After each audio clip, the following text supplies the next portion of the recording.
Hi, good people. Welcome to my channel. As always, if you like the content, please like, subscribe, and turn on the post notification bell so you'll know when I post future content. I'll be here often. But today, I want to talk about the Great Retirement Boom, aka the Great Wealth Transfer, right? Now, we have a sector of our demographic. They're considered the baby boomers. Those are our parents. Those are the people who gave birth to us, right? And they were born between, let's say, 1946 to 1964 when the gentlemen arrived back from World War II. They decided to have a lot of babies. And that generated the whole baby booming demographic, the whole generation, right? They boomed in. Births like crazy. Parents had like 8 kids, 7 kids, 6 kids. A big household, right? Now, that same generation, our parents, they're moving towards retirement, meaning they're parking their assets in safe retirement funds and in bonds and everything that the slower demographic of life put their money in when they're about to retire. Safe, less risky assets, right? So that hints to the wealth transfer.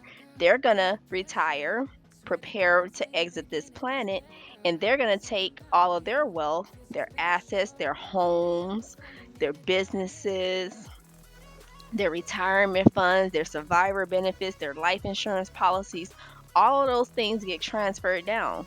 And since they're the biggest generation in human history, that's a lot of money. Somewhere to the tune of how much are they transferring? Like $35 trillion transferring from the baby boomers to us millennials who are now hitting our 40s. But our parents are in their 60s. They're retiring out the system. And that's going to generate one of the biggest production gaps. We're talking a huge chunk of the labor workforce here in the US just going home to retire. Now, there's only 331 million US citizens according to the United States Census Bureau. For everyone that's accounted for, is 331 million American citizens, right? A big chunk of those are the baby boomers. They're going to retire, and they're going to be retiring for multiple years now, or either they're already retired at home. But us millennials, we can't fill that gap. It's not enough of us. And our little teeny boppers, they have another, what, 10 years before they enter the workforce? Some longer, depending on how late millennials are having babies. We just now hit our 40s. So there's a lot of time for people to still reproduce. So that labor force is not old enough yet. So it all falls on us millennials, right? And Gen Zers.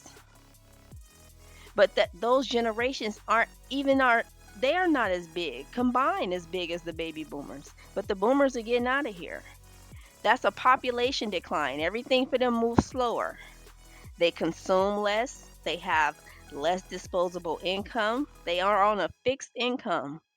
Most relying on their pension payments, social security payments. All of those payments, they generate their monthly fixed income that they have to live on for the next 25 years or however long for the rest of their lives, right? But that money is no longer getting pumped into the economy. They're not out there shopping at the malls like crazy, doing all the things they did when they were younger. They're a lot way slower. They're focused on policies and things that are geared towards the slower life. So production as well as consumption slows all the way down. That's a group, millions of people just going home. And out of that 331, you have that group, the baby boomers, retiring out in a big wave, the greatest wealth transfer in human history. And then you have us millennials. We're left there to, let's say, be the tax base to support them going home. because we have to then pay for the retirees that are going home and taken from the Social Security system and the pension systems. We have to pay for that. Us and the Gen Zers, we have to support that. But they're going home in the masses, and that's scary because that tax base goes away, which means either us millennials and Gen Zers are going to have way higher taxes, or the baby boomers are unfortunately going to have to come back into the labor force out of retirement and get jobs because they can't afford anything. Inflation is up. They can't afford basic products, tissue, steaks, meat, things that they were used to. They can't afford it. So, a lot of baby boomers, unfortunately, with the economic downturn, they'll have to go back to work and get a job. These are our parents now. So, a lot of responsibilities will fall on us as the children. You're not going to see your parents out there just down bad and you just, you know what I mean? If there's something you could do about it, I'm sure you'll do it to the best of your abilities, or to the best of your, the best you can do. But you're not going to overexhaust yourself and go into bankruptcy trying to do it. But that's what it's looking like. Everything is moving that way because they stop investing. Like I said, they moving into safer investment vehicles. They're not taking those risky bets with tech stock on the United States Stock Exchange. They're not doing it. I mean, the New York Stock Exchange. They're not doing that. They're in safer things, United States treasuries, bonds, and, safe things. But they are not taxed. Their income has already been taxed. Their income has already been taxed. They not paying into the tax system no more. Like I said, and that falls on us millennials and Gen Zers. And like I said, out of that 331, the baby boomers are retiring a huge chunk of that, several millions of them. And then that leaves what? You got certain parts of the demographic who are, like I said, my children, and the rest, they're young or they're babies. They don't count, right? They can't work. Then you have people who can work that don't want to work. Then you have people who work who are overtaxed because now you got to support people being at home not wanting to work, and people who are at home because they worked their whole lives and paid into a system, and now they're due that money and it needs to be paid. So the tax burden falls on the remaining working class. And if the government is going to balance all that, they have to raise taxes, right? Because Social Security is needed from all of those people retiring. They don't call it the Great Wealth Transfer for nothing. That's $35 trillion worth of assets, cash, everything getting transferred to the next generation. Stocks, gold, everything. Everything. They can't take it with them, right? So politicians, they don't want to touch that sensitive topic of raising taxes, but how do you fund all of this stuff? Because we're facing those pension crises. We are. The baby boomers gonna need their money. Social Security gonna have to pay them out, and how they gonna get paid? How? The money has to be there for them to, for those checks to clear through the bank. That money has to be in that account. It don't work no different when it's coming from the federal government. They have bank accounts that money come out of, managed by the United States Treasury, but nonetheless, it's still an account. But, you know, it will be very unfortunate to see a lot of our parents have to re-enter the workforce, but that's what the forecast is.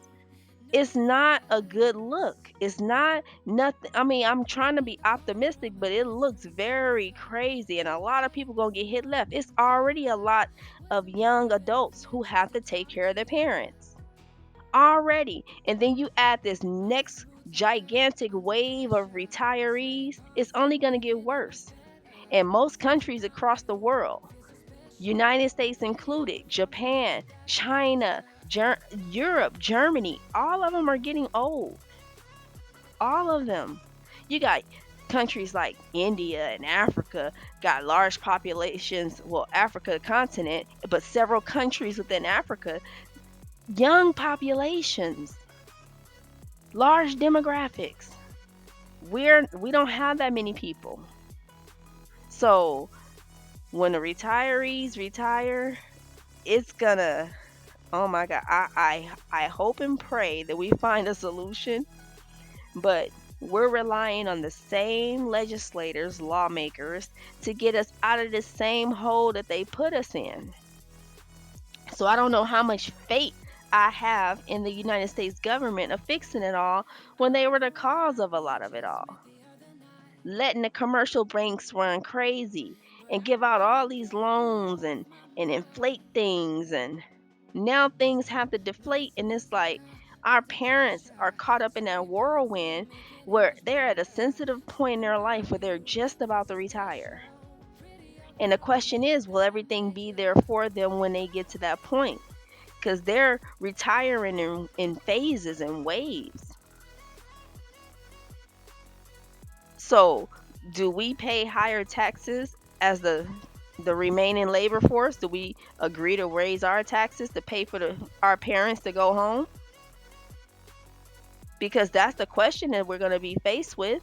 How I don't see how else the United States government going wiggle themselves out of this one. But I'm very interested to see. I mean, I watch these people. I watched them for years. I watched them juggle mini balls, and I'm like, oh, miraculously, I came up with a plan. But this crisis is so massive. We're talking about a huge pension wave, a bunch of people asking for something at one particular time. That's like a bank run. If you really think about it, that's like a bank run. Like everybody losing faith in the banks and the U.S. dollar, and they running down on the banks trying to withdraw all their money out the banks because they're scared. It's pretty much like the same thing, except it's happening in waves and phases. And most states not gonna be able to afford. The stock markets are down. All pensions, for the most part, are linked to the stock exchange. They're intermingled. In the stock market, everybody portfolio is down. I don't care who you are, your portfolio is down. The whole market is down. So that makes a lot of the retiree or the the people who are getting their paperwork in order right now to retire, that makes them scared and fearful to retire. So they stay in the labor force a lot longer because they're like, oh, inflation running up. I can't afford, simple products anymore. I'm a little nervous. I need to make a little extra cash because they're at their highest earning potential they'll ever be at in their life. They could never make as much money as they making now unless they retire and start a business. But it usually takes 3 to 5 years to scale a business. You retiring at 60, 65, that's a lot of, valuable time. I don't think you want to get to 65 and start a business, but they're at their highest earning potential. Most people that are in the labor force, when they're retiring, they're trying to get their cap salary and retire on that because they know that's the highest point they'll ever be at in earning potentials. And all that is at jeopardy because they've been playing with the retirement money, rerouting it, reinvesting it. But when this wave hit of them baby boomers retiring, I'm gonna be here to see them juggle the rest of these balls and see what policy, what they come up with next to stop it. Because they thinking, they strategizing, they trying to prepare for it, but it's such a big wave. It's not called the Great Wealth Transfer for nothing.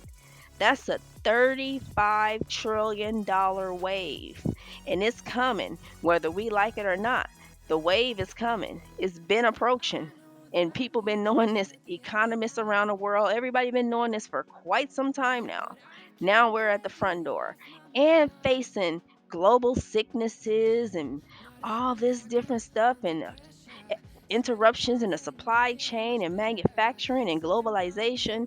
Tell me the world ain't crazy right now. And it's only going to get crazier. So I'm going to close this video out because I could talk forever about these people who legislate us into this stuff. But I'll be here to see how it all unfolds and how, if the wealth transfer is successful. then a lot of us will benefit, but it's a lot of us who will not benefit from the wealth transfer.